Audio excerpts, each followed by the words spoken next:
कभी सोचा है कि एक मशीन कैसे सोचती है? या शायद ये कहना ज्यादा सही होगा कि कैसे कुछ नया बना लेती है। आज हम जेनरेटिव एआई की दुनिया को समझने वाले हैं। देखिए, ये सिर्फ एक टेक्नोलॉजी नहीं है, ये सोचने का एक बिल्कुल नया तरीका है। तो चलिए साथ मिलकर समझते हैं कि ये सब काम कैसे करता है। तो आज की पूरी बातचीत का जो सार है ना, वो इस एक लाइन में है: दुनिया को एक एआई की नजरों से देखें। ये अपने आप में एक बहुत पावरफुल आइडिया है ना? इसका मतलब है कि अपनी भावनाओं, अपने बायस से थोड़ा हटकर सिर्फ डेटा और पैटर्न के आधार पर दुनिया को देखने की कोशिश करना। ये एक बिल्कुल नया नजरिया अपनाने जैसा है। लेकिन जब हम कहते हैं कि एआई की तरह सोचना है, तो इसका असल में मतलब क्या है? क्या इसका मतलब है कि बस लॉजिक लगाना है, या फिर क्रिएटिव होना है, या कुछ और ही मामला है? बस यही वो सवाल है जिसका जवाब हम आज ढूंढने की कोशिश करेंगे। तो इसी सवाल का जवाब ढूंढने के लिए सबसे पहले हमें एक बहुत ही जरूरी फर्क समझना होगा: जेनरेटिव एआई और पारंपरिक एआई के बीच का फर्क। ये टेक्नोलॉजी में एक बहुत बड़ा, एक फंडामेंटल बदलाव है जो हमें एआई की तरह सोचने में मदद करेगा। देखिए, यहाँ एक बहुत बड़ा अंतर है। इसको ऐसे समझिए, जो ट्रेडिशनल एआई है वो एक लाइब्रेरियन जैसा है, जिसका काम है मौजूदा किताबों को पढ़ना, समझना, उन्हें संभाल कर रखना। लेकिन जेनरेटिव एआई वो तो एक लेखक है जो पूरी की पूरी नई कहानी लिख देता है। एक एनालिसिस करता है तो दूसरा कुछ नया बनाता है। यही इन दोनों के बीच का सबसे बड़ा फर्क है। तो सवाल ये है कि ये जो क्रिएटिविटी वाला जादू है, ये होता कैसे है? चलिए इस टेक्नोलॉजी के पीछे के दो बड़े नामों से मिलते हैं: जीपीटी और डॉली। नाम तो सुना ही होगा।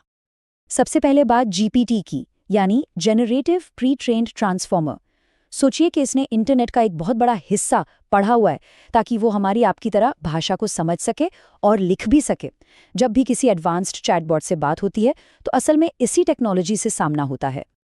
और फिर आता है डॉल-ई। ये कमाल का मॉडल है जो शब्दों को तस्वीरों में बदल देता है। मतलब आप इसे बस इतना कहिए कि एक एस्ट्रोनॉट घोड़े पे बैठा है और बूम, आपकी कल्पना सच हो जाती है। ये सिर्फ टेक्नोलॉजी नहीं, ये तो एक डिजिटल कैनवस पर आर्ट बनाने जैसा है। ठीक है, तो हमारे पास ये जबरदस्त मॉडल्स तो हैं, पर इनसे वो काम कैसे कराएं जो हम चाहते हैं? भाई, इसका सारा राज छिपा है प्रॉम्प्ट की कला में।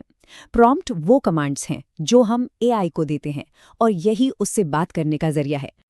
तो यहाँ एक बात गांठ बांध लीजिए, जो आउटपुट मिलेगा उसकी क्वालिटी पूरी तरह इस बात पर निर्भर करती है कि इनपुट यानी आपके निर्देश कैसे थे। सीधी सी बात है, जितने अच्छे इंस्ट्रक्शंस उतना ही अच्छा रिजल्ट। तो फिर एक अच्छा प्रॉम्प्ट बनाएं कैसे? देखिए, 3 सिंपल से नियम हैं। पहला, स्पेसिफिक बनिए।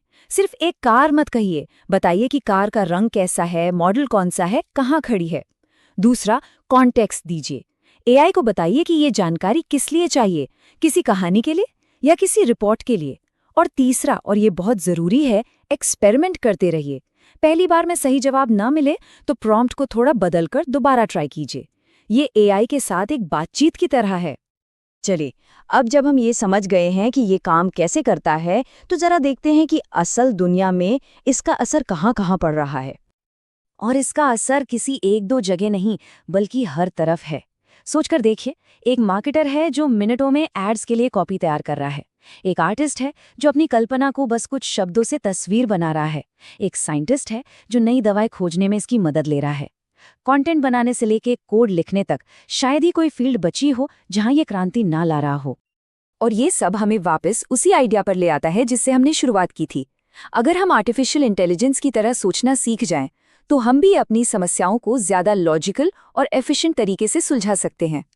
ये सिर्फ टेक्नोलॉजी को इस्तेमाल करने की बात नहीं है, बल्कि उससे सीखने की भी है।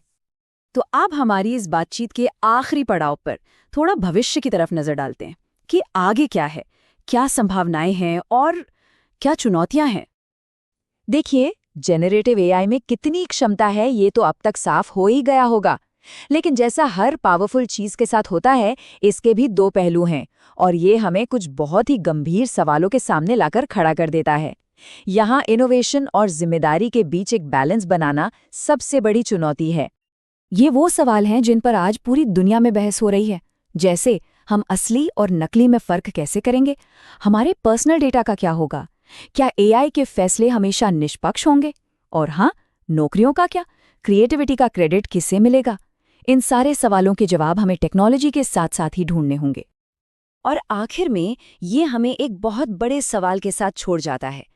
जैसे जैसे एआई नई चीजें बनाना सीख रहा है, हम यानी इंसान इसके साथ मिलकर क्या बनाना चुनेंगे? इसका भविष्य कैसा होगा, ये हमारे ही फैसलों पर निर्भर करेगा। इस अहम विषय पर साथ में सोचने के लिए शुक्रिया।